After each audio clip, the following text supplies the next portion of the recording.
నమస్తే. మీరు తెలిసిన వారు ఎక్కడమ్మంటారు? తెలియని ఇలాంటి వారు విక్రమ్జీమని అంటారు.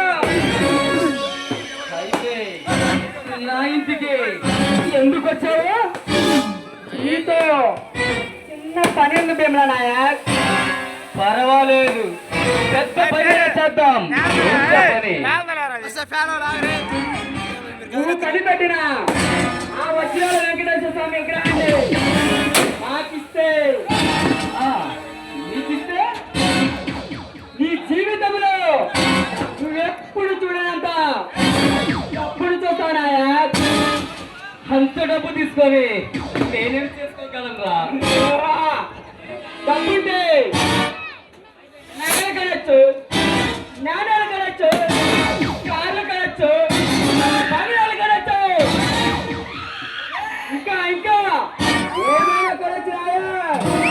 ఏమైనా కొనొచ్చా? డబ్బుంటే ఆ కొండ మీద కోతిని కూడా కొనొచ్చునాయా? కోతి మాట పేముడు తెరక నీతిని కొంటావా? ఆయా నిజాయితీని కొంటావా? ఆయా ధర్మాన్ని కొంటావా?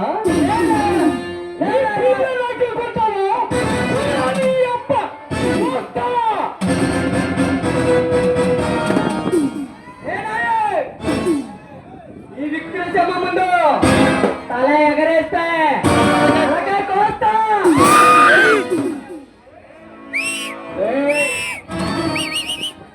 ఈ భీమ్లా నాయకు చచ్చేవాడు కదరా, చంపేవాడి గుర్తుపెట్టుకో.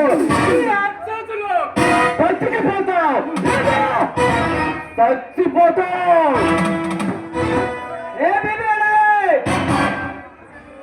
నువ్వు ఇంకా ముందు కాదు,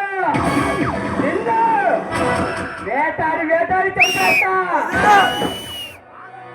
ఆ సింహాన్ని బంధించి నీ చేత స్వర్గాన్ని చేర్చు కదా నరసింహ అవుతావు.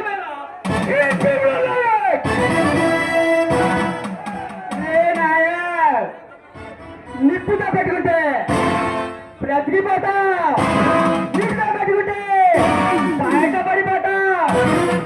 కానీ కానీ అమృతికి అమృతి లాంటి ఈ విక్రసింహ వేటకి దిగితే పూరిగా మారిపోతా. కుస్తే ఈ భీమ్లా నాయకు పూర్తిలో ఉన్నంత వరకేలా నీరు పంపిస్తే పక్కన పెట్టాలంటే గొడవలు పడితే సమరసింహాన్ని, కత్తి పడితే నరసింహాన్ని, చేతాల పడితే ప్రేమసింహాన్ని, ఇలాంటి రౌడీ నా కొడుకులకి సింహాన్ని నాయక్ భీమ్లా నాయక్.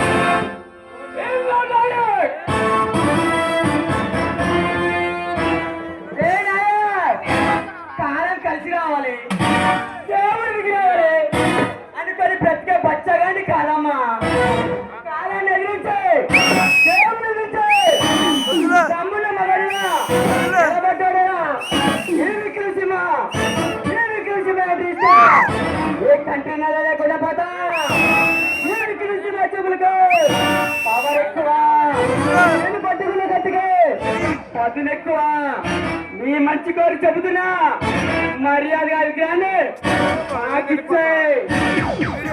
ఏ విక్రసింహ, నువ్వు భయపడితే భయపడడానికి రోడ్డు కూడా రోడ్డుని పడేస్తా నా కొడుక. పడేస్తా. రాత మొదలైంది. రాత రాసిన పగిముద్దు వచ్చి లోపలను నాది కాదని కొడుకునే ఇలా ఉంటే ఒక్కసారి ఊరు నాది ఎనభై వాళ్ళు సమస్య నాది వంశం నాదని కొట్టాలంటే ఈ అబ్బా అదే 10 తరాలు మీ వంశంలో పుట్టాలంటే భయపడతాడు. ముట్టే తప్పదా సౌండ్ చేయకు.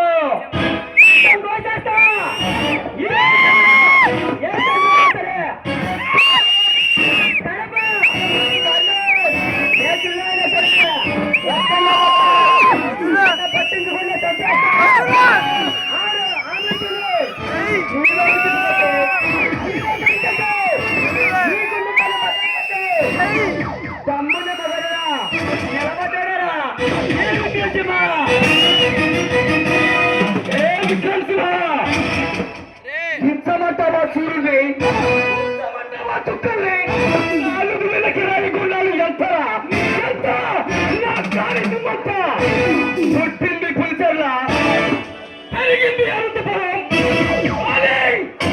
ఆశ్చర్య నియోజకవర్గం